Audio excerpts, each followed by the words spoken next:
The receptionist did not look up when he walked in. That was the first thing. Not a dramatic thing, not an aggressive thing, just the specific quality of not looking up that communicated something about the hierarchy of attention in the room, about who was worth the interruption of what the screen was currently offering, about who registered as an arrival worth registering. He stood at the front desk for 11 seconds. He counted them the way he counted most things that told him something, quietly and without expression, noting the information and deciding what to do with it later. His name was Elijah Cross. He was 41 years old, wearing a dark olive jacket over a plain white shirt, dark jeans, and clean boots that had walked a long way today and looked it. He had a canvas duffel bag over one shoulder. He was holding the hand of his 7-year-old daughter, Phoebe, who was wearing a red coat and carrying a stuffed rabbit named George that had been with her since she was 2 and had the compressed, well-traveled look of something that had been loved continuously and without reservation. Phoebe was looking at the lobby. She was looking at it with the alert curiosity of a child who was encountering a new space and was conducting an inventory. The lobby of the Lantern Hotel was the kind of space that rewarded looking at. Warm wood tones and low lighting, a reading corner with 2 deep chairs and a lamp that cast a circle of amber light, a small arrangement of fresh flowers on the desk, a wall of local artwork along the south side that changed with the seasons. The artwork currently on display was a series of landscape paintings by a woman from the county who worked in oil and had a particular gift for capturing the quality of morning light on water. Phoebe was looking at the paintings. Elijah was looking at the receptionist. The receptionist looked up. She was in her mid-20s, with the careful presentation of someone who had been trained in the specifics of front desk appearance and took the training seriously. Her name tag read Caitlin. She looked at Elijah, at the canvas bag, at Phoebe in her red coat, and then back at Elijah with the expression of someone assembling a picture from components and arriving at a conclusion they had not fully examined. "Good evening," Caitlin said. "Do you have a reservation with us?" "No reservation," Elijah said. "We've been traveling and we need a room for the night." One night, 2 guests. Caitlin looked at her screen. She looked at it for a moment that was slightly longer than checking availability required. Then she looked back up. "I'm afraid we're fully booked this evening," she said. "We have a local event on this weekend and all rooms were reserved well in advance." Elijah looked at her.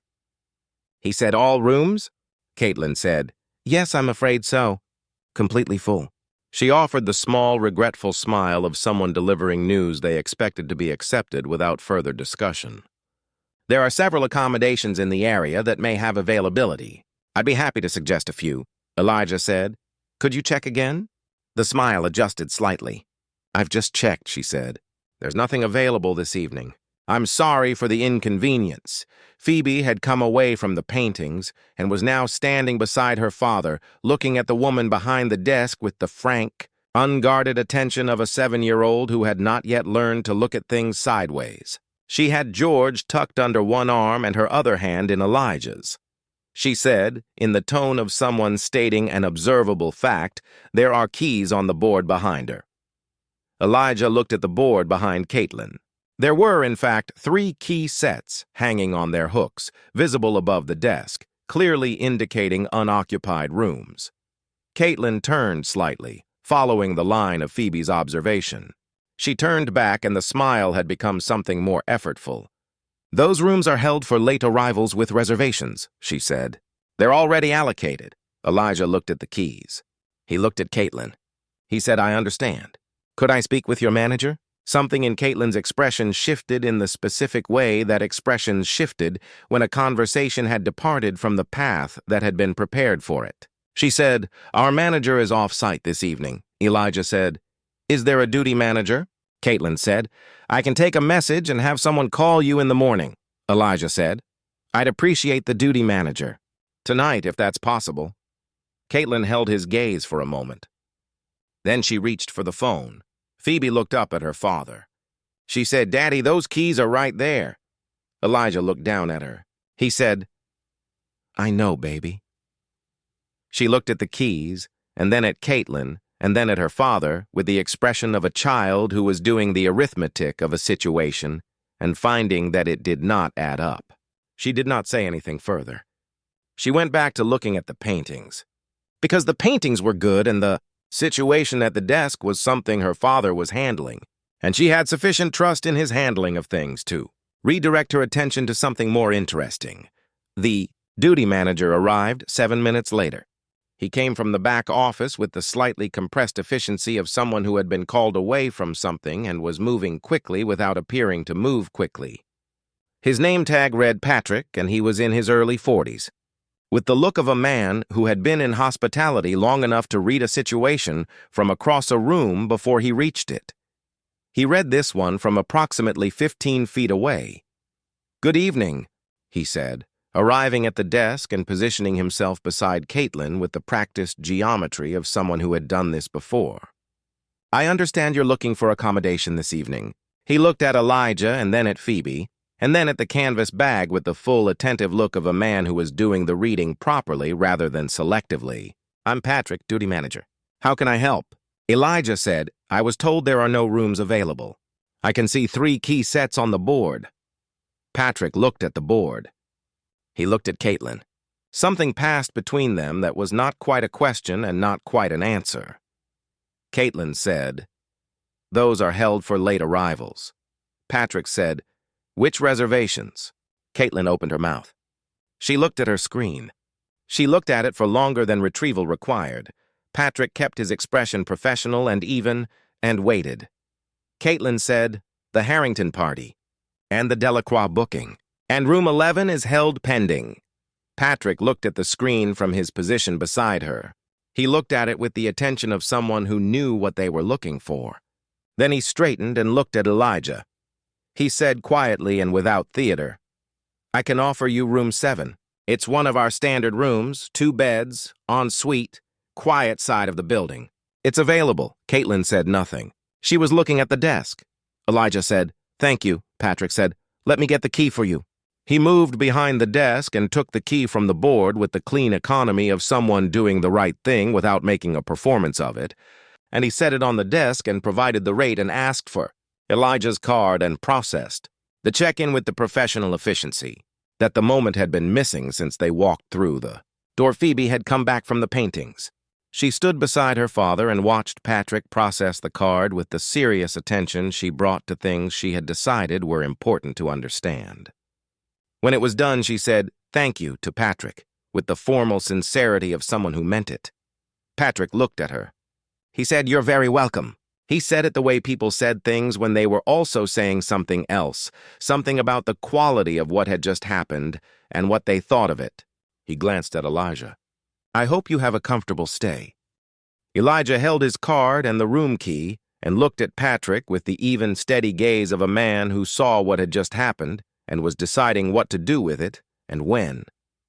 He said, "Thank you, Patrick," simply and completely.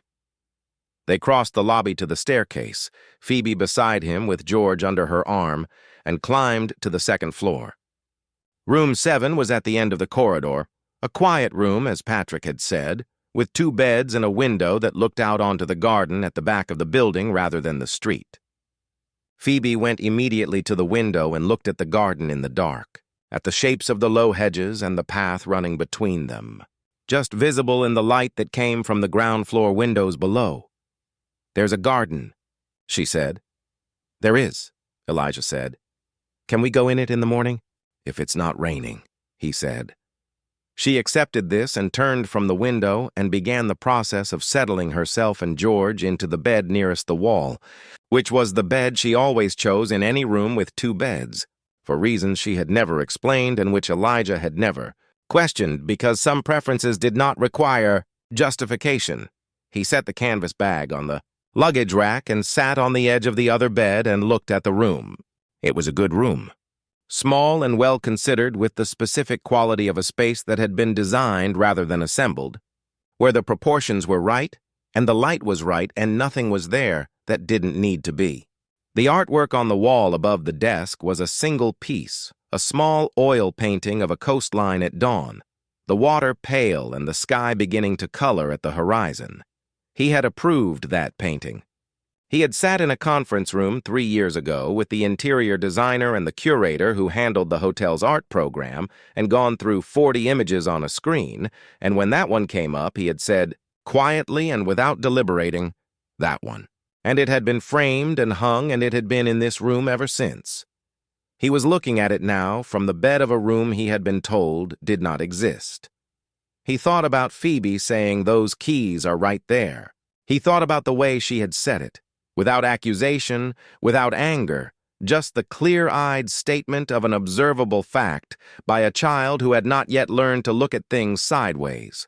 He thought about what it was to be 7 years old, and to see the keys, and to say the obvious thing because the obvious thing was true, and why would you not say a true thing? He thought about all the rooms he had been in over the past 18 years where the obvious thing had been true, and people had built elaborate structures of words around it to avoid saying it directly, and how the structures had never once changed the truth, only delayed the encounter with it. He had built the Lantern Hotel 11 years ago. He had built it from a building that had been a dry goods warehouse for 60 years, and before that a mill, and before that something he had found in county records but could no longer remember. And he had spent 2 years and a significant part of everything he had at the time, turning it into a place where people could sleep and eat and sit in a reading corner with a good lamp and feel that they had arrived somewhere worth arriving. He had not built it with his name on the front because his name on the front was not the point. The point was the place. The point was the paintings and the flowers and the proportions of the rooms and the garden that could be walked in on mornings when it was not raining. He had built it through a holding company because he had other properties and other projects, and the way he organized his work made anonymity practical as well as intentional. He had not visited in 4 months. He had not called ahead because he never called ahead. He had come with his daughter and a canvas bag because they had been driving since noon, and the thought of another hour on the road had seemed like the wrong decision at the junction where he made the turn. He had made the turn and come to a hotel he owned and been told there was nothing available. He did not feel anger. He had passed through anger early, not dramatically, not with heat, just the quick internal registration of a temperature that he had learned to note and then let pass without building a house in it. What he felt now was something more considered, a kind of clarity that arrived when situations removed all ambiguity from themselves and left only the plain shape of what they were. Phoebe was in her bed with George, looking at the ceiling with the specific quality of attention that meant she was not quite ready for sleep, but was deciding about it. She said, "Daddy." He said, "Yeah." She said, "Why did the First Lady say there were no rooms?" He thought about how to answer that honestly and in a way appropriate to 7 years old. He said she made a decision about us before she knew us, and the decision turned out to be wrong. Phoebe thought about this. She said, "Because of how we look?" He said, "Probably some of that." "Yes." She was quiet for a moment. Then she said, "That's not fair." "No," he said, "it isn't." She said, "But then the man fixed it." Elijah looked at his daughter. He said, "Patrick, yes, he fixed it." She said, "So it worked out." He said, "It worked out." She appeared to consider whether this was sufficient. Then she said, "But it shouldn't have needed fixing." Elijah looked at her in the dim room. 7 years old, and she had put her finger on the exact center of the thing, the gap between what happened and what should have happened, between the fixing and the not needing to be fixed. He said, "You're right. It shouldn't have." She nodded. She pulled George closer. She said, "I'm going to sleep now," he said. "Good night, Phoebe," she said. "Good night, Daddy." And then, almost as an afterthought, but not quite, she said, "I liked the paintings downstairs." He said, "I know you did." She said, "Who made them?" He said, "A woman from near here. She paints things in the morning when the light is just starting." Phoebe considered this. She said, "That seems like a good time to paint." He said, "I think she thinks so too." Phoebe said nothing further. Within 10 minutes, she was asleep, with George tucked against her chin and the red coat hanging on the back of the door and the garden, invisible but present in the dark outside the window. Elijah sat on the edge of his bed for a while and did not sleep. He thought about what he was going to do in the morning, not with urgency, not with the compressed energy of someone managing a crisis, but with the patient deliberation of someone who believed that the correct response to a situation was the one that addressed the actual problem rather than the presenting symptom. The presenting symptom was Caitlin, and the three keys and the things she had said. The actual problem was something larger and more structural. The gap between the values he had built this hotel to embody and the values that were operating in it tonight at the front desk, and the question of how that gap had formed and what it would take to close it. He had built the Lantern to be a certain kind of place, not expensive in the way that excluded people by design, not cheap in the way that communicated carelessness, but genuinely good in the specific sense of a place where the quality of the stay was the same regardless of how the guest arrived, regardless of what they were wearing or carrying or what their name suggested about their background. He had written that principle into the staff handbook himself, in plain language that he had revised 4 times until it said exactly what he meant and nothing else. He had written it. He had put it in the handbook. He had trusted that the handbook would carry the value into the room. Tonight, the room had told him that a handbook was not sufficient, that the value had to live somewhere more durable than a document, somewhere in the daily culture of the place, in the way that people were trained and observed and corrected and held to account, in the specific language that managers used when they talked about what the hotel was for. He had not been close enough to this building for the past year to know whether that culture was holding. Tonight had told him it was not entirely holding. That was information he needed and would use. He made 2 notes on his phone. Not emails, not messages, just notes to himself in the plain language he used for things he needed to think about before he acted on them. The first note was about the training review he was going to commission from Patricia, who oversaw people development across 3 of his properties and who had a gift for finding the gap between stated values and actual practice. The second note was a question he was going to ask himself before he spoke to anyone else, which was this: what did I not build well enough that this was possible? He saved the notes and put his phone down and looked at the coastline painting on the wall, at the pale water and the beginning of the sky. He had found that painting in a folder of 200 images sent by the curator and had said that one immediately and with certainty, the way he made most decisions that were actually about something, not through deliberation, but through the recognition of a fit that was either there or wasn't. He had felt the fit immediately. The dawn light, the water just becoming itself, the sense of a day that had not yet decided what it was going to be. He had wanted it in this room because he had wanted the people who stayed here to wake up in the morning and see a day, beginning, and feel that possibility as a fact, rather than an abstraction. He looked at it now and thought about beginnings, about the warehouse it had been and the 2 years of work and the opening night, when he had stood in the lobby with a glass of water and looked at the reading corner and the paintings and the flowers, and felt something he did not have a name for, but recognized as the particular satisfaction of a thing becoming what it was always meant to be. He had built this place. He had built it from nothing, from a building that was empty and a vision that was not yet real, and he had made it real through the daily patient work of deciding and building and refining and deciding again. He had done it quietly, without his name on the front, without interviews or profiles or the kind of visibility that some people needed in order to feel that the work was real. The work was real. The room was real. The painting was real. The garden was real, and in the morning, if it was not raining, a 7-year-old girl in a red coat was going to walk in it with a stuffed rabbit named George, and that would be real too. He got into bed. He lay in the dark and listened to the quiet of the building, the specific quality of quiet that a building had when it was properly insulated and the guests were settled and the night was doing what nights did. It was a good quiet. It was the quiet he had designed for. He closed his eyes. In the morning, he would speak with Patrick first. Patrick had done the right thing, and Elijah wanted him to know that was seen and noted and would be reflected in the way the conversation was framed. He wanted Patrick to feel, going into the harder conversation about what had happened before he arrived, that he was standing on ground that had been recognized as solid. Then he would speak with Caitlin. That conversation was going to be more difficult and more necessary, and he was going to have it without the heat of the previous evening. in the specific temperature of a morning that had had time to settle, and he was going to say the true things directly without decoration, because the true things were sufficient and did not need dressing.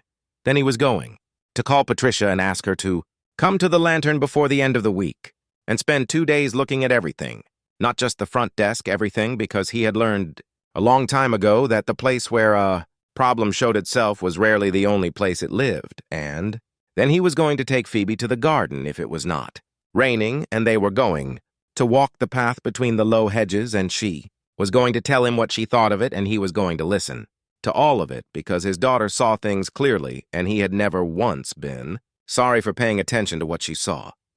He slept.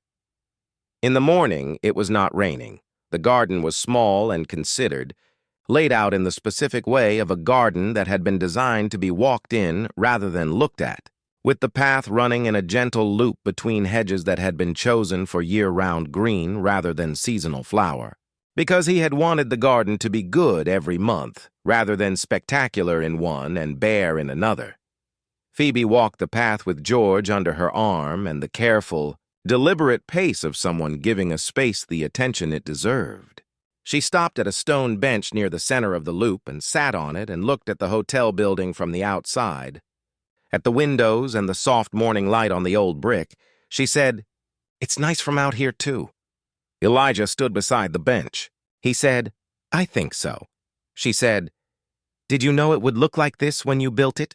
He thought about the architect's drawings, the elevations, the long conversations about the exterior and what the brick would do in different lights, and the placement of the windows and the garden layout and the bench that was currently being sat on by a 7-year-old with a stuffed rabbit.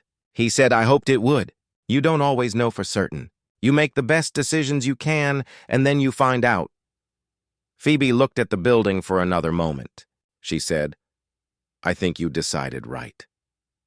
Elijah looked at his daughter sitting on the bench he had approved, in a garden he had designed, in a building he had built from nothing, telling him he had decided right. He felt something that was not pride and not relief, but lived in the space between them. The specific feeling of a thing becoming what it was meant to be, and someone you loved being present to see it. He said, "Thank you, Phoebe," she said. "You're welcome, Daddy," with the formal sincerity she brought to things she meant. Then she got up from the bench and continued along the path, and he walked beside her, and the morning was cool and clear, and the garden was exactly what it was supposed to be. Some things you build with your name on them. Some things you build with your name in the paperwork and the place itself forward. The first kind announced what it was. The second kind simply was it every day, in the quality of the light and the quiet and the paintings on the walls and the path in the garden that could be walked in on mornings when it was not raining. Elijah Cross had built the second kind his entire life, and the measure of it was not the number on the lease agreement or the line in the holding company records. The measure of it was a 7-year-old in a red coat walking a garden path and telling him he had decided right. That was the whole measure. That had always been the whole measure. Patricia arrived on Thursday. She came in the quiet way she always came to things, without announcement, without a team, with a notebook, and the specific quality of attention that made her good at what she did. She spent 2 days at the Lantern, moving through every part of it, speaking to every member of staff, sitting in the lobby for 2 hours on the first morning, doing nothing except watching the room operate. On the second evening, she sat across from Elijah in the reading corner with the lamp on between them and told him what she had found. She was direct because she was always direct, and what she said was not comfortable to hear, which was why he trusted her to say it. The gap, she said, was not in the handbook. The handbook was good. The gap was in the distance between the handbook and the daily practice of the place, in the space between what the values said and what the culture reinforced, in the specific absence of a mechanism that made the values visible in the small daily decisions that added up to what a place actually was. She said, "You wrote it correctly." Nobody showed them what it looked like. Elijah said, "What do we do about that?" She said, "You show them, not with a document. With the work, With the decisions you make in front of them, and the way you talk about those decisions, and the things you hold people to account for, and the things you celebrate. Culture is not what you say it is. It is what you do every day when nothing important is happening. Elijah looked at the lamp. He said, "How long does it take?" Patricia said, "Longer than you want. Less long than you think if you're consistent," he said. "Will you lead it?" She said, "Yes, but you have to be here more than 4 times a year." He said, "I know." She said, "Do you?" He held her gaze. He said, "I will be." She nodded. She believed him. He had never told her he would do something, and then not done it, and she had been watching him build things for 9 years. Caitlin was still at the lantern.